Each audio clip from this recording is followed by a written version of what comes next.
Good morning to all. Last class continue இப்போ நம்ம class பார்க்க போகிறோம். ஹெட்டிங் வந்து அடாப்டேஷன் ஆஃப் பிளான்ஸ். அடாப்டேஷன் அப்படின்னு சொல்லியாச்சுன்னா தகவ அமைப்புன்னு பேர். பிளான்டோடைய தகவ அமைப்பை பற்றி பார்க்க போகிறோம். தகவ அமைப்புன்னு பார்த்தீங்கன்னா ஒரு பிளான்ஸ் வந்து ஒரு லேண்டில் வந்து அடாப்ட் ஆகணும். அதை அடாப்ட் ஆக தகவல் சொல்லுவாங்க. பார்க்குறேன். Any feature of an organism. ஒரு ஆர்கானிசத்துடைய எனி ஃபீச்சர்னா ஒரு ஆர்கானிசம் ஒரு உயிரினருக்கு அந்த உயிரினத்தின் ஒரு பண்பு ஏதாவது பண்பு ஒரு உயிரினத்தின் ஏதாவது பண்போ அல்லது இட் இஸ் பார்ட் இல்லைன்னா அந்த உயிரினத்தின் ஒரு பகுதி ஒரு ஆர்கன் நல்லா கஷ்டவாங்க. ஒரு உயிரினருக்கு எனி ஃபீச்சர் ஆஃப் அன் ஆர்கானிசம்னா ஒரு உயிரினத்தின் பண்போ அல்லது அந்த உயிரினத்தின் ஒரு பார்ட்டோ enable it to exist under condition of it is habitat called organism. என்ன சொல்லணும் பார்த்தீங்கன்னா ஒரு உயிரினத்தின் பண்போ அல்லது ஒரு பகுதியோ ஒரு உயிரினத்தின் பண்பாக இருக்கலாம் அல்லது அந்த உயிரினத்தில் ஒரு பார்ட் இருக்கலாம்.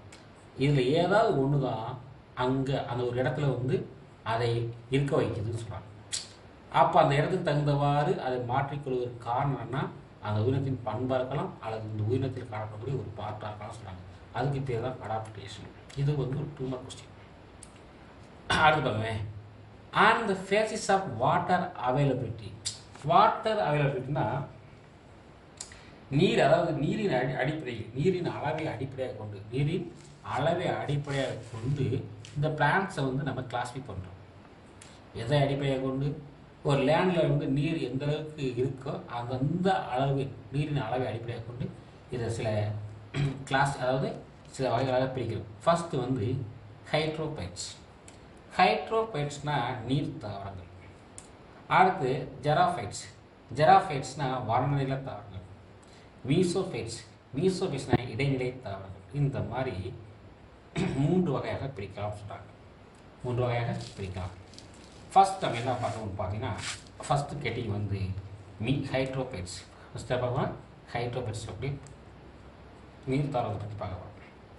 பாருங்க, இந்த plants growing in or near water.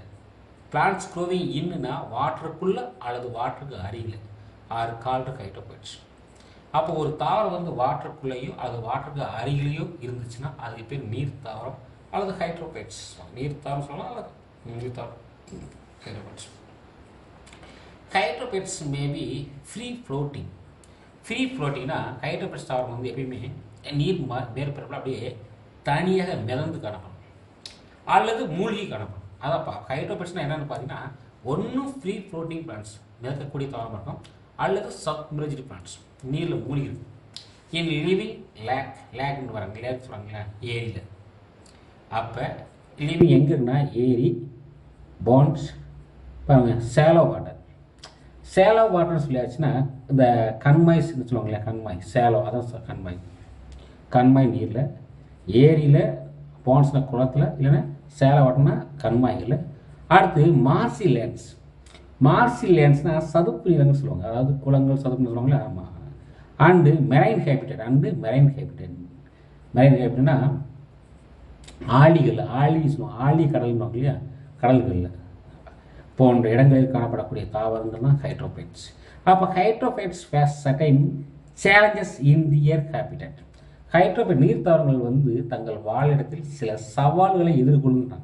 நீரில் தான் தாவரங்கள் வாழுது, இருந்தாலும் சில சவால்கள்னா அதாவது சேலஞ்சஸே அது எதிர்கொள்ளுது. சில சேலஞ்சஸ் இருக்குது, வாழ்றதுக்கு கூட சில சேலஞ்சஸை எதிர்கொண்டு தான் வாழும். என்னென்ன சேலஞ்சஸ் பார்க்க போகிறோம். அப்போ ஹைட்ரோபைட்ஸ் என்னென்னு பார்த்தீங்கன்னா plants growing in or near water. ஒன்று வாட்டருக்குள்ளேயோ அல்லது வாட்டருக்கு அருகிலேயோ இருந்தால் அது பேர் ஹைட்ரோபைட்ஸ் பேர். ஹைட்ரோபைட்ஸ் சொன்னா அது ஃப்ரீ ஃப்ளோட்டிங்காக இருக்கும். ஒன்று நீரில் மிதக்கும், இல்லைன்னா நீருக்குள்ள மூழ்கி காணப்படும். அது எங்கே அப்படின்னு பார்த்தீங்கன்னா லேக்காக இருக்கலாம், பாண்ட்ஸ் இருக்கலாம், Salem water, Marcy land, marine ஹேபிட்டட்னு சொல்லியிருக்காங்க. ஓகேங்களா. இந்த ஹைட்ரோபைட்ஸ் வந்து ஃபேஸ் சர்டைன் சேலஞ்சஸ் சில சவால்களை சந்திக்க வேண்டிய சூழ்நிலை இருக்குது. அதன் வாழிடத்தில் நீர் தாவரங்கள் அதன் வாழிடத்தில் சில சவால்களை எதிர்கொள்கிறதுன்னு சொல்கிறாங்க. பாருங்க. அடுத்து பார்த்தீங்கன்னா availability of more water than needed. என்ன சொல்கிறோம் பார்த்தீங்கன்னா அவைலபிலிட்டி அப்படின்னு சொன்னால் தேவைக்கு அதிகமான நீர் இருத்தல். அப்போ இது வந்து எங்கே இருக்குதுன்னு பார்த்தீங்கன்னா என்னென்ன இது தேவைக்கு அதிகமாக நீர் இருக்கும் அங்கே வாழ்கிறாங்க. தேவைக்கு அதிகமான நீர் இருக்கக்கூடிய இடங்களில் காணப்படுது. வாட்டர் கரண்ட்டுமே டேமேஜ் தியர் பிளான் பாடி. என்ன சொல்லணும்னு பார்த்தீங்கன்னா நீரோட்டம் நீர் அதிகமான நீர் போயிட்டு ஓடிட்டே இருந்துச்சுன்னா அது தாவரத்தின் பாகங்களை பாதிக்குது. தாவரத்தின் பிளான் பாடியும் பாதிக்குன்னு சொல்கிறாங்க. அடுத்து water levels May change in regularly. அது பார்த்திங்கன்னா நீர் அளவு வந்து தொடர்ந்து மாறிக்கொண்டே இருக்கும். ஒரு நாள் அதாவது மழை மிக கூடும், மழை இல்லைன்னா குறையும், அது மாதிரி மாறிக்கொண்டே இருக்கும். அதுவும் பார்த்திங்கன்னா அதுவும் வந்து ஒரு சேலஞ்சஸ் தான். அடுத்து மெயின்டைன் ஃபயன்சி இன் வாட்டர், அதாவது மிதக்கும் தன்மையை பராமரிக்கணும். ஒவ்வொரு தாவரம் ஃபயன்சினா மிதக்கும் தன்மை, ஃபயன்சினானது மிதக்கும் ஒவ்வொரு தாவரங்கள் வந்து நீரில் மிதக்குதா இல்லையா, அந்த மிதக்கக்கூடிய தன்மையை பராமரித்து கொண்டே இருக்க வேண்டும். அப்போ என்னன்னு பார்த்தீங்கன்னா அதிகமான வாட்டர், அதாவது மோர் வாட்டர் தேன் நீடட். அப்போ அதிகமான நீர் இருக்கணும், ஒன்று இருத்தல். அடுத்து பார்த்தீங்கன்னா நீர் ஓடிக்கொண்டே இருக்கிறதுனால பிளான் பாடி பாதிக்குது. அடுத்து வந்து பார்த்தீங்கன்னா வாட்டர் லெவல் வந்து சேஞ்ச் ஆகிட்டே இருக்கிறாங்க, ரெகுலர் சேஞ்ச். ஓகேங்களா? அடுத்து பாருங்க அடாப்டேஷன் ஆஃப் ஹைட்ரோபைட்ஸ். நீர் தாவரங்களின் தகவமைப்பு பற்றி பார்க்க போகிறோம். ஃபஸ்ட்டு பாருங்கள், ரூட்ஸ் ஆர் பூவர்லி டெவலப்டு. ரூட்ஸ் வந்து பூவர்லி டெவலப்டு அசின் ஹைட்ரில்லான்னு சொல்லக்கூடிய ஒரு தாவரத்தில் வந்து வேர் வந்து பார்த்தீங்கன்னா டெவலப் ஆகாமல் இருக்குது, அதாவது வளர்ச்சி அடையாமல் இருக்குதுன்னு சொல்லலாம். அதே நேரத்தில் ஆப்ஷன் உல்பியா. ஆப்ஷன்னா வேர்களே இல்லாமல் உல்பியா தாவரம் இருக்குது. அப்போ ஹைட்ரில்லா தாவரத்தில் வந்து வேர்கள் வந்து இருக்குது, ஆனால் நன்கு வளர்ச்சி அடையலை. அதே நேரத்தில் உல்பியா தாவரத்தில் வேர்களே கிடையாது. இதுதான் இதுதான் அதனால தான் இது நீரில் வாழுன்னு சொல்கிறாங்க. அடுத்து பாருங்க, plant body is greatly reduced in லெம்னான்னு சொல்லியாச்சுன்னா லெம்னா இருப்பது போல் தாவரம் பெரிதும் குறைக்கப்படும். லெம்னான்னு சொல்லக்கூடிய ஒரு தாவர பிளான் பாடி வந்து எப்பயுமே சிரித்து காணப்படும். லெம்னாவில் இருப்பது போல் தாவர உடல் பெரிதும் சிரித்து காணப்படும். லெம்னாவில் சொன்னாங்க. ஆசின் லெம்னால் மாதிரி தாவர உடல் வந்து குறைஞ்சிருக்குன்னு சொல்கிறாங்க. அதுக்கு சொல்கிறேன் சப்மெர்ஜ்டு லீவ்ஸ் ஆர் நேரோ. சப்மெர்ஜ்டு லீவ்ஸ்னால் நீரில் மூழ்கிய இலைகள் வந்து குறுகியதாகவோ அல்லது நுண்ணியதாகவோ பிளவுற்று இருக்கும். அப்போ நீரில் இருக்கக்கூடிய இலைகள் வந்து பார்த்தீங்கன்னா எப்படின்னா நேரோவாக இருக்கும். நேரம்னா குறுகியதாக இருக்கும். ஃபைனலி டிவைடட்னா அந்த இலைகள் வந்து நுண்ணியில் வந்து பிளவுற்று காணப்படும். Example hydrilla. அப்போ ஹைட்ரில்லா சொல்லக்கூடிய நீர்மூழ்கி தாவரத்தில் வந்து இலைகள் வந்து நேரோவாக இருக்குது. நேரோன்னா குறுகி இருக்குது. நேரம் வந்து குறுகியதாக இருக்கும். அல்லது அதே நேரத்தில் அல்லது நுண்ணியில் வந்து இலை நுண்ணியில் வந்து பிளவுபட்டு சொல்லுவாங்க. அடுத்து ஃப்ளோட்டிங். அது வந்து floating leaves have long leave starch. இப்போ ஃப்ளோட்டிங் லீவ்ஸ் சொல்கிறாங்க இல்லைங்களா, நீரில் இருக்கக்கூடிய இலைகள், அதுக்கு வந்து அந்த இலைக்காம்பு வந்து நீளமாக இருக்கும். லாங் லீவ் ஸ்டார்க்னா இலைக்காம்பு வந்து நீளமாக இருக்கும் சொல்கிறாங்க. To enable the leaves move up down in response change the water level. Example lotus. அது என்ன சொல்லணும்னு பார்த்தீங்கன்னா அதோடைய இலையுடைய ஸ்டார்க் வந்து நீளமாக இருக்கும். இலையுடைய ஸ்டார்க் வந்து நீண்டு காணப்படும் சொல்கிறாங்க. அந்த நீண்டு காணப்படக்கூடிய இலைக்காப்பட்டீங்களா, அது நீரின் அளவிற்கு ஏற்ப அதான் சொல்கிறாங்க. என்னன்னா இப்போ சப்போஸ் நீர் அளவு திடீர்னு குறைஞ்சிச்சுன்னா அதுக்கு அளவு குறைஞ்சிக்கிறோம். நீர் அளவு பிடிச்சினா அது தந்து அந்த ஸ்டாக் நீண்டுக்கிறோம். இது வந்து எதுனா லோட்டஸில் காணப்படும். என்னன்னு பார்த்தீங்கன்னா ஃப்ளோட்டிங் லீவ்ஸ் அப்படின்னு சொல்லியாச்சுன்னா நீரில் வரக்கூடிய இலைகளுக்கு வந்து நீண்ட ஸ்டால்க்னா இலைக்காம்பு நீண்டுன்னு சொல்கிறாங்க. Enable to leaves move up and down in response to changes in water level. Water level குறைஞ்சா அது தாங்க ஸ்டெம்பு குறுகிக்கணும். வாட்டர் லெவல் அதிகமாச்சுன்னா அதுக்கு ஸ்டெம்பு நீண்டுக்குன்னு சொல்கிறாங்க. Example lotus. அடுத்து பாருங்க, air chambers provide buoyancy in mechanical support to plants as in ஐகோனியா ஸ்வாலன் அண்ட் ஸ்பாஞ்சே பெட்யூ. என்ன சொல்ல பார்த்தீங்கன்னா ஐகோனியா, அதாவது ஐகோனியா கூட சில தாவரங்களில் ஏர் சேம்பர் காணப்படும். ஏர் சேம்பர் இருக்கு காற்று பைகள். ஏன் சில தாவரங்களில் காற்று பைகள் இருக்குன்னா அது நீரில் மிதப்பதற்காக. அப்போ மிதக்கிறதுக்கு அந்த காற்று பைகள் தான் என்னது பயன்படுத்துகிறாங்க. எக்ஸாம்பிள் ஐகோனியானா ஆகாயத்தாமரை. ஆகாயத்தாமரை தண்டு வந்து பார்த்தீங்கன்னா அதனுடைய தண்டு வந்து வீக்கமாக பஞ்சு ஒன்று வீக்கமாக காணப்படும். அதனால சீரியஸ் அது வாட்டரில் மிதக்குன்னு சொல்கிறாங்க. அடுத்த ஹெட்டிங் பார்த்தா ஜெராஃபைட்ஸ். அடுத்து வந்து ஜெராஃபைட்ஸ் பற்றி பார்க்க போகிறோம். ஜெராஃபைட்ஸ் அது ஜீரோ ஃபைட், அது ஜெராஃபைட்னு சொல்லுவாங்க. பாருங்க, ஜெராஃபைட்ஸ்னா வறண்ட நிலத்தாவரங்கள். வறண்ட நிலத்தாவரத்தை ஜெராஃபைட்ஸ். The plants grow in dry habitat are called ஜெராஃபைட்ஸ். இது எங்கன்னா நீர் குறுகிய, அதாவது பார்த்தீங்கன்னா குறைந்தளவு நீர் உள்ள இடங்களில் வாழக்கூடிய தாவரம். இது குறைந்தளவு நீர் உள்ள தாவரம் வாழக்கூடிய தாவரத்தை என்னது ஜெராஃபைட்ஸ். These plants develop special structure and physiological characters. இந்த தாவரங்களில் வந்து பார்த்தீங்கன்னா ஒரு சிறப்பான அமைப்பு காணப்படுது. ஒரு சிறப்பான அமைப்பு காணப்படுது. அந்த சிறப்பான அமைப்பை வச்சு அது செயல்படுது. செயல்படான கேரக்டர், அதாவது பண்புகள் காணப்பட சொல்கிறாங்க. Per meet the conditions. அப்போ என்ன சொல்கிறாங்க பார்த்தீங்கன்னா, அந்த பிளான்ஸ் வந்து ட்ரை ஹேபிட்டட் அப்படின்னா வாட்டர் குறைவான இடங்களில் வாழக்கூடியது சொல்லியிருக்காங்க. இந்த பிளான்ஸில் டெவலப் ஸ்பெஷல் ஸ்ட்ரக்சர்னா ஒரு சிறப்பு ஸ்ட்ரக்சர் காணப்படுது. அது மூலமாக அது செயல்படுது. அதனால என்ன செய்யுது, அதை பற்றி கீழே பார்க்கலாம் பாருங்கள். ஃபர்ஸ்ட் வந்து to observe as much water as they can get from the surroundings. என்ன சொல்றாங்க பார்த்தீங்கன்னா, to observe as much water as they can get from the surroundings. அதாவது சுற்றுப்புறத்தில் இருக்கக்கூடிய நீரை தேவையான அளவுக்கு எடுத்துக்கொள்ளும் தாவரங்கள். எது? ஜெராஃபைட்ஸ். தேவையான அளவு. அப்போ சுற்றுப்புறங்களில் எவ்வளவு நீர் இருந்தாலும் சரி, அந்த தாவரத்துக்கு தேவையான அளவை உறிஞ்சு வச்சுக்கணும்னு சொல்கிறாங்க. அடுத்த பாயிண்ட் பண்ணுங்க. இது வந்து இந்த remain water in their organs for very long time. அப்போ இந்த பெறப்பட்ட வாட்டரை, அதாவது எவ்வளோ வாட்டரை எடுத்துச்சோ அந்த வாட்டரை அவைகளின் உறுப்புகளில் தேக்கி வைக்கும். அப்படி எடுத்துக்கொண்ட வாட்டர் படம் என்ன செய்யும், அந்த பிளான்ஸ் ஜெராஃபைட்ஸ் பிளான்ஸ்னா அதனுடைய உறுப்புகள், அதாவது ஆர்கனில் வந்து ஸ்டோர் பண்ணி வைக்க சொல்கிறாங்க. ரொம்ப நாளைக்கு ஸ்டோர் பண்ணி. அடுத்து to reduce the transpiration rate. இது வந்து நீராவி புகை குறைத்துக்கொள்ளும் சொல்கிறாங்க. ஓகேங்களா, நீராவி புகை குறைத்துக்கொள்ளும். அடுத்து பார்த்தீங்கன்னா நீராவி குறைத்துக்கொள்ளும், நீராவி புகை வேகத்தை குறைத்துக்கொள்ளும். To reduce consumption of water. அது வந்து இது குறைந்த அளவு நீரை தான் பயன்படுத்தும், அதிக அளவு நீரை பயன்படுத்தாது. அப்போ இது முக்கியமானது. எல்லாம் வந்து ஒரு 2 மார்க் கேட்குறது, இல்லை 4 மார்க் கேட்கணும் கொஸ்டின்.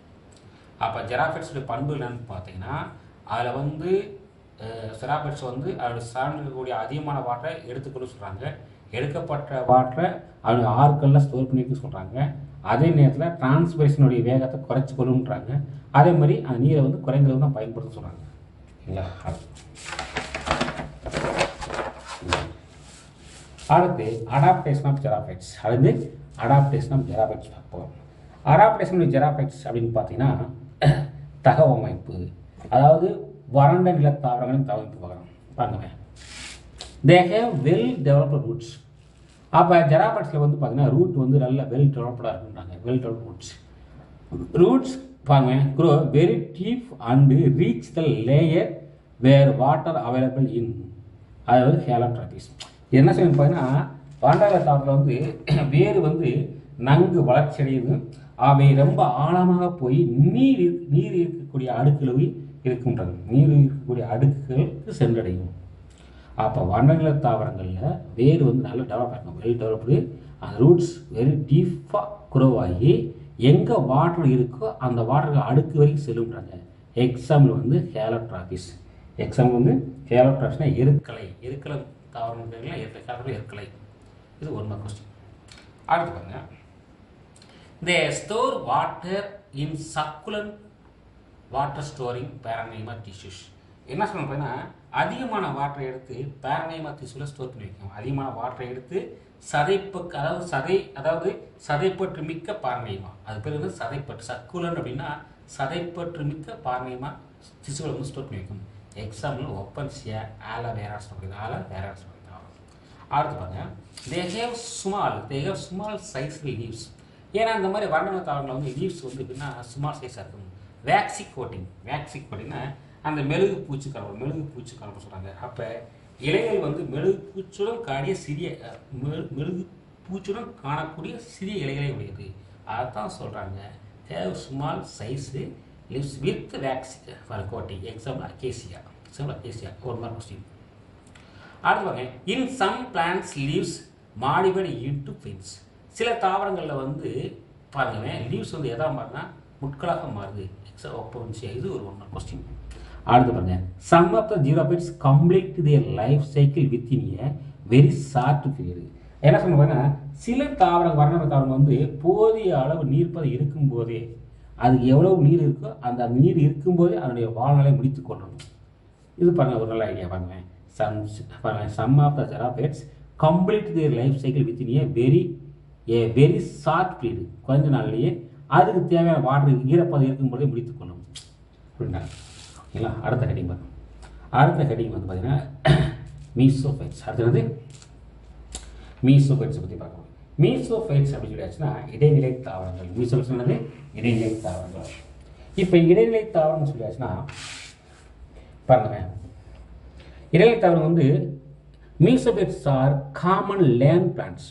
Common land plants. காமன்னா இது வந்து மிகவும் அதிகமான அல்லது மிகவும் குறைவான அளவு நீரை கொண்டிராமல், மிகவும் அதிகமான நீரையும் கொண்டிருக்காது, மிகவும் குறைவான நீரையும் கொண்டிருக்காது. ஆனால் நீர் அளவை கொண்டிராமல் இரண்டுக்கு இடைப்பட்ட நீர் அளவை கொண்டிருக்கும். அதுதான் அதுக்கு பேர் தான் மீசோனா நடுநிலை இருக்காங்க இல்லையா, இடைநிலை தாவரம். அதிகமான நீர்லேயும் வாழாது, குறைந்த நீர்லேயும் வாழாது, மீடியமான நீரில் வாழக்கூடியது. அதான் சொல்கிறாங்க mesophytes are common land plants which grow in situation are near too wet not too dry. Near too வெட்னா அதிகமான குளிர், அதே அதிகமான நீர்லையோ, நாட் டு ட்ரைனா குறைந்த நீர்லையோ வாழாது. டு நீட் வர் extreme adaptation. They do not need any extreme adaptation. இவருக்கு வந்து அதிகப்படியான தகவமைப்பு தேவைப்படுவதில்லை அப்படி சொல்கிறாங்க.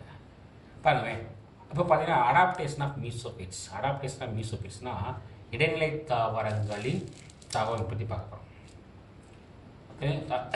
பாருங்க, the roots of the mesophytes, the roots of the mesophytes roots வந்து are well developedனா நன்கு வளர்ச்சி அடைந்து காணப்படும். அதே நேரத்தில் and are provided with root caps. அந்த ரூட்டில் நுனியில் வந்து வேர் கேப், அதாவது ரூட் கேப்னா வேர் மூடி காணப்படும். அப்போ மீசோஃபைட்ஸில் வந்து மீசோஃபைட்ஸ் சொல்லியாச்சுன்னா அது வந்து என்ன செய்யும், வேர் வந்து நன்கு வளர்ந்துருக்கும், வேர் நுனியில் வந்து ரூட் கேப் காணப்பட சொல்கிறாங்க. The stem is generally straight and fragile. அப்போ இதனுடைய தண்டு வந்து பொதுவாக நேராகவும் நிறையா கிளைகளும் கொண்டிருக்கும். Leaves are generally broad and thin. அப்போ இந்த லீவ்ஸ் வந்து பார்த்தீங்கன்னா அகலமாக இருக்கும், அதேமாதிரி தின்னாக இருக்குன்றாங்க. The presence of waxy cuticle. லீஃபில் வந்து பார்த்தீங்கன்னா waxy cuticle மெழுகோட படலம் காணப்படும். லீவ்ஸ் ட்ராப்ஸ் அப்படின்னு. அப்போ லீவ்ஸ் இவற்றின் இலைகள் வந்து பொதுவாக அகலமாக சொல்லுவாங்க இல்லையா, இலையின் மேற்பக்கத்தில், இலையின் மேற்புறத்தில் கியூட்டிக்கல்னு சொல்கிறாங்க. கியூட்டிக்கலோட வேக்ஸ் அந்த காணப்படும் சொல்கிறாங்க. அது மாதிரி ஈரப்பதத்தை தடுத்து நீரிழப்பை குறைக்கும். அப்போ traps moisture and lessens water லாஸ்னால் இது என்ன செய்யணும் பார்த்தீங்கன்னா, வேக்ஸ் கியூட்டிக்கல் இருக்கா, அது வந்து நீரிழப்பை தடுத்து, அதாவது ஈரப்பதத்தை அதிகப்படுத்துது, நீரிழப்பை தடுத்துன்னு சொல்கிறாங்க. அடுத்து பாருங்க, the leaves have stomata. லீவ்ஸில் வந்து என்னன்னா ஸ்டொமேட்டா சொல்கிற இலைதுளை which grows in extreme heat and wind prevent transpiration. அப்போ அதிக வெப்பம் அல்லது அதிக காற்று, அதிக வெப்பம், அதாவது அதிக எக்ஸ்ட்ரீம் ஹீட்னா அதிக வெப்பம் அண்ட் விண்டு அப்படி சொல்கிறாங்க இல்லையா. அப்போ அதிகமான வெப்பமாக இருந்தாலும் சரி, அதிகமாக காற்று அடிக்கும் போது சூழ்நிலையில் இலைகள் மீது உள்ள இலைகள் வந்து தாமாகவே முடிக்கணும். அந்த இலைகள் வந்து அது தனக்குத்தானே என்ன செய்ய க்ளோஸ் ஆகிடுமா, எப்போ அதிகமாக வெப்பம் இருக்கும்போதும் அதிகமாக குளிர் இருக்கும்போதும் அப்படின்னு சொல்கிறாங்க. அதனால நீராவி போக்கு குறையும், நீராவி போக்கு கட்டுப்படுத்தப்படும், தடுக்கப்படும்.